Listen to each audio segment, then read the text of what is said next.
ప్రభు అయిన యేసుక్రీస్తు నామంలో మీకు సమాధానం కలుగునుగాక. షలోమ్.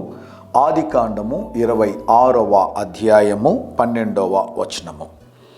యెహోవా అతనిని ఆశీర్వదించెను.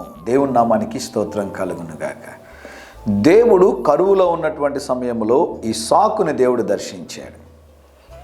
ఐగుప్తులోని గెరారు ప్రాంతానికి ఇస్సాకు వెళుతుండగా మార్గ మధ్యములో దేవుడు కలుగజేసుకుని ఇస్సాకుతో మాట్లాడుతూ దేవుడిచ్చిన వాగ్దానం ఏంటి అంటే, ఇస్సాకు, నువ్వు అన్య దేశమునకు వెళ్ళి గెరారు రాజు దగ్గర మోచేతి నీళ్లు తాగాల్సిన అవసరం లేదు. కారణం ఏంటి అంటే, నీ తండ్రి అయిన అబ్రహాము నాకు లోబడ్డాడు, నా మార్గములో నడుచుకున్నాడు, నన్ను సేవించాడు కనుక నీ తండ్రి అయిన అబ్రహాముకు నేను ఇచ్చిన వాగ్దానము జ్ఞాపకము చేసుకుని నీ తండ్రిని బట్టి నేను నిన్ను ఆశీర్వదించేదను, కనుక నీవు ఈ గెరారు ప్రాంతంలోనే ఉండు అని దేవుడు చెప్పినప్పుడు, ఎప్పుడైతే దేవుడు కలుగు చేసుకుని మాట్లాడినప్పుడు ఇస్సాకు లోబడి ఆ గెరారు కరువు ప్రాంతంలో ఉండగా దేవుడు అతనిని ఆశీర్వదించాడంట. గమనించండి ప్రియులారా, తల్లిదండ్రులు దేవునికి లోబడి భయపడి జీవించడం ద్వారా దేవుడు వారి సంతతిని ఆశీర్వదిస్తాడని ఈ వాక్యానుసారంగా నేను మీకు తెలియజేస్తున్నాను. తల్లిదండ్రులుగా మనము దేవునికి లోబడి భయపడినప్పుడు ఆ ఆశీర్వాదములు దేవుడు మన బిడ్డల మీద కూడా కుమ్మరిస్తారు అని దేవుని సేవకుడిగా తెలియజేస్తున్నాను.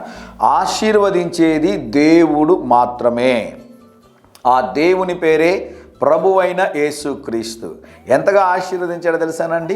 30 60 100 దేవుడు ఆశీర్వదించాడట. మాట మరొకసారి జ్ఞాపకం చేస్తాను. యెహోవా అతనిని ఆశీర్వదించిన గనుక ఆ మనుష్యుడు గొప్పవాడైనో అతడు మిక్కిలి గొప్పవాడగు వరకు క్రమక్రమముగా అభివృద్ధి పొందుచూ వచ్చాను. క్రమక్రమముగా అభివృద్ధి పొందాడంట. ఈ ఉదయకాల సమయంలో దేవుని యొక్క సేవకుని మాటకి, దేవుని మాటకి లోబడదాం. తద్వారా మనపై, మన బిడలపై దేవుడు సదాకాలము మెండైన దీవెనలు కుమ్మరించునుగాక. ధైర్యంగా ఈ దినాన్ని ఎదుర్కోండి. దేవుని సన్నిధి మీకు తోడుగా వచ్చునుగాక. ప్రియ పరలోకపు తండ్రి, ఈ దినం మా ప్రియులు తలపెట్టుచున్న కార్యములు అన్నిటిలో జయమును అనుగ్రహించుమని యేసు నామములో ప్రార్థిస్తున్నాము తండ్రి. Amen, amen.